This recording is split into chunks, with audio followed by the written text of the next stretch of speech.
Hello everyone, welcome back to made it for you. আশা করি আপনারা সবাই খুব ভালো আছেন।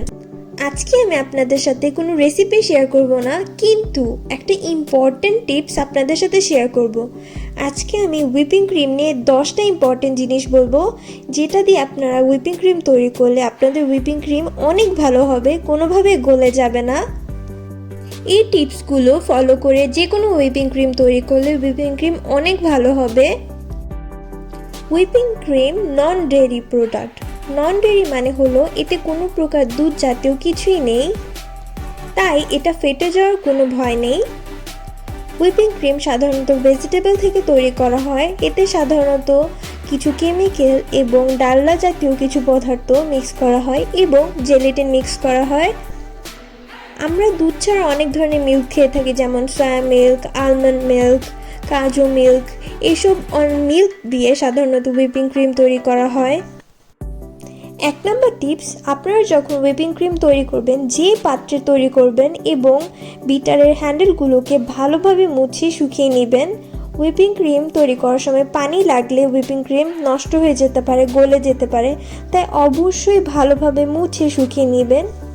2 নম্বর টিপস, যখন হুইপিং ক্রিম তৈরি করবেন বল এবং হ্যান্ডেল চেষ্টা করবেন ঠান্ডা রাখার এবং ঠান্ডা স্থানে তৈরি করার। পারলে এসি ছেড়ে দিবেন অথবা নিচে একটা আইসিং ট্রে রেখে দিবেন, যাতে হুইপিং ক্রিম ঠান্ডা জায়গায় তৈরি করা যায়। হুইপিং ক্রিম ফ্রিজ থেকে বের করে ভালো করে মিক্স করে অথবা ঝাঁকিয়ে নেবেন। অনেক সময় দেখা যায় মেইন পোর্শনটা নিচে জমে থাকে, তাই হুইপিং ক্রিম ভালো হয় না। 3 নম্বর টিপস, হুইপিং ক্রিম তৈরি করে কেক ডেকোরেশন করার আগে ফ্রিজে 30 মিনিটের মতো রেখে দিবেন। পারলে 1 ঘন্টা রেখে দিবেন, তাতে হুইপিং ক্রিম সেট হয়ে যাবে। এরপর যে কোনো প্রকার ডেকোরেশন করলে অনেক সুন্দর এবং স্মুথ হবে। 4 নম্বর টিপস, কেক ডেকোরেশন করার আগে কেকটাকে ফ্রিজে রেখে দিতে হবে মাঝখানে লেয়ারে ক্রিম দিয়ে। এরপরে ফ্রিজে কেকটাকে 1 ঘন্টার মতো রেখে বের করে তারপরে উপরে ক্রিমটা দিলে অনেক সুন্দর সেট হয়ে থাকে আর গলে যাওয়ার কোনোই টেনশন নেই, খুবই স্মুথ ফিনিশিং আনা যায়।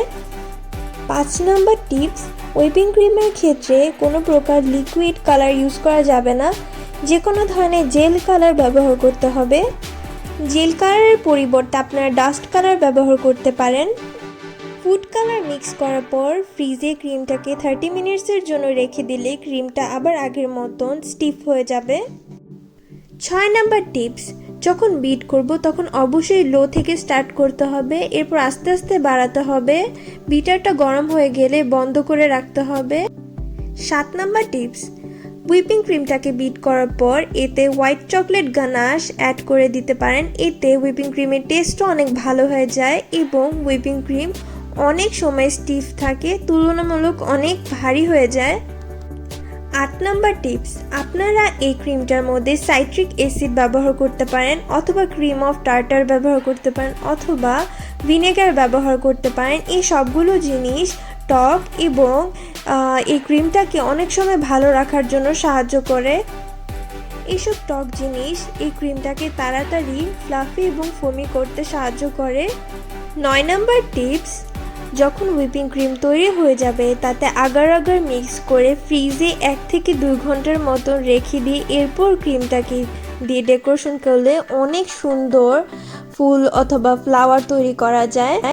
অবশ্যই জেলেটিন অথবা আগার আগার ঠান্ডাভাবে ব্যবহার করতে হবে এবং ফ্রিজে রাখতে হবে। 10 নম্বর টিপস, হুইপিং ক্রিম 2 ধরনের হয়। একটা নর্মাল টেম্পারেচার অর্থাৎ রুমে রাখতে হয়, আরেকটা ফ্রিজে রাখতে হয়, ফ্রিজের ডিপে রাখতে হয়। যেটা নর্মাল টেম্পারেচারে রাখতে হয় সেটা বিট করার আগে ফ্রিজে 2 ঘন্টার মতো রেখে তারপরে বিট করতে হবে। আর যেটা ডিপ ফ্রিজে রাখা হয় সেটাকে নর্মাল ফ্রিজে সারা রাত রেখে অথবা বাহিরে 1 ঘন্টার মতন রেখে তারপর যতটুকু প্রয়োজন নিয়ে বিট করতে হবে।